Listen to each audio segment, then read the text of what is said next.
peu de sens. Un grand espion doit d'abord être très pur. Grand nom. Génial. C'est l'espion le plus génial de notre temps, messieurs. C'est lui, le véritable, le seul et unique James Bond.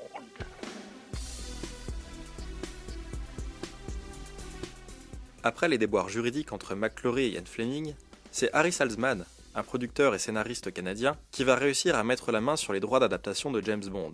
Cependant, les studios et investisseurs ne croient pas au projet de Saltzman. Est-ce que je vous inspire une certaine terreur?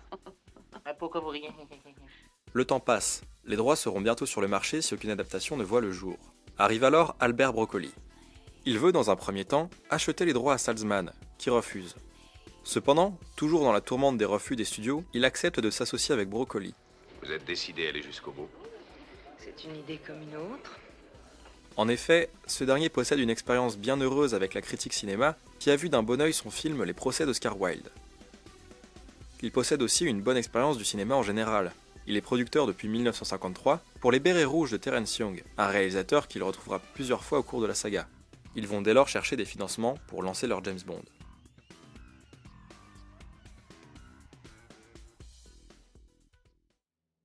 Une société va finalement accepter de financer la production du film, United Artists. Dès lors, la production pourra se mettre en place.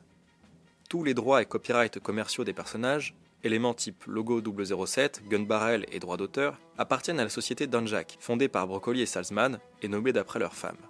La société qui produira les films James Bond, Eon, pour Everything or Nothing, est une filiale de Dunjack. Nous sommes en 1961, et les prémices du blockbuster moderne vont se mettre en place.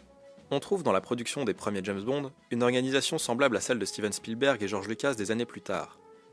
Il y avait pour la réalisation des Bonds des réalisateurs récurrents, comme Terence Young ou John Glenn plus tard, mais aussi un scénariste récurrent, Richard Maybaum, un décorateur, Ken Adam, qui travailla sur 7 James Bond en un peu plus de 15 ans, mais qui fut aussi chef décorateur pour Stanley Kubrick, ainsi qu'un compositeur récurrent, John Barry. Il ne manque que l'élément central, un acteur récurrent, une vedette dont la silhouette fera vendre des billets en masse. Vous porterez le nom que nous vous avons donné. Lequel? James Bond.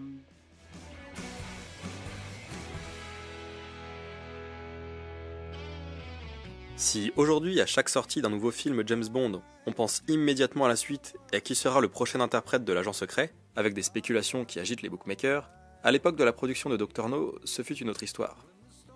Si Hitchcock en personne fut un temps sérieusement envisagé pour réaliser James Bond, Ian Fleming avait également un acteur plutôt précis en tête pour interpréter son agent des services secrets britanniques, Cary Grant. En somme, si on veut regarder un James Bond tel qu'imaginé par son auteur, il faut regarder La mort aux trousses.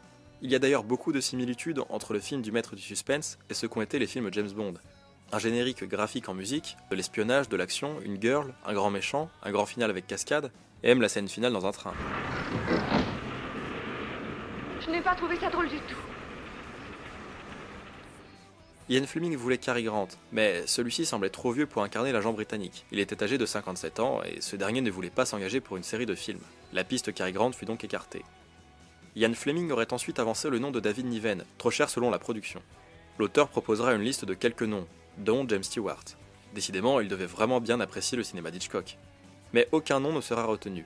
Le temps passe.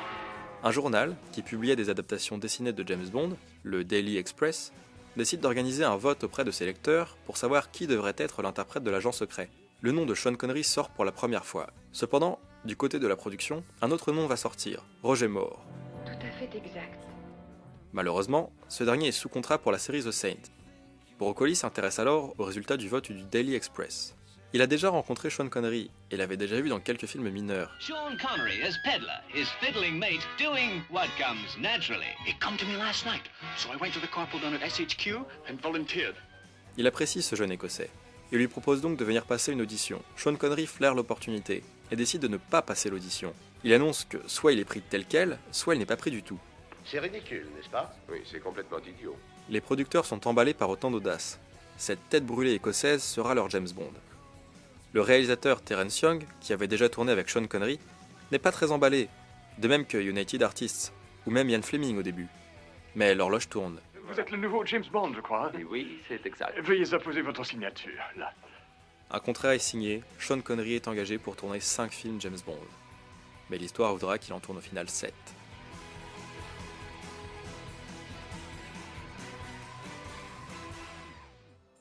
Si jusqu'ici les prémices étaient mises en place, on ne pouvait pas encore parler véritablement de blockbuster. En effet, la distribution des films James Bond suivait celle des films de série B, certaines séances précises, exclusivité dans certaines salles, jusqu'à Goldfinger en tout cas. Le 3e film de la saga sortira dans une multitude de salles en même temps et jouira d'un grand succès. Aujourd'hui encore, il s'agit du 3e plus gros succès de la saga, avec une recette de 958 millions de dollars actuels, derrière Opération Tonnerre et Skyfall, et juste devant Spectre. Chaque film depuis Dr No en 1962 profite aussi d'une avant-première mondiale. Cependant, particularité de la saga, les films sortent en général en décalé par rapport à la saison des blockbusters. La fin de l'exclusivité de la diffusion dans certaines salles sera suivie du day and date, autrement dit, de sorties simultanées dans le monde entier. Il s'agit d'une chose encore réservée aujourd'hui aux films avec un gros budget et une campagne de publicité mondiale, donc réservée aux blockbusters en général. Et les films James Bond sont sortis par ce biais, des années avant les films de Spielberg et Lucas. Le blockbuster James Bond est né, et il vit encore, bien portant avec près de 15 milliards de dollars de recettes et bientôt 60 ans d'existence. Mr. Goldfinger.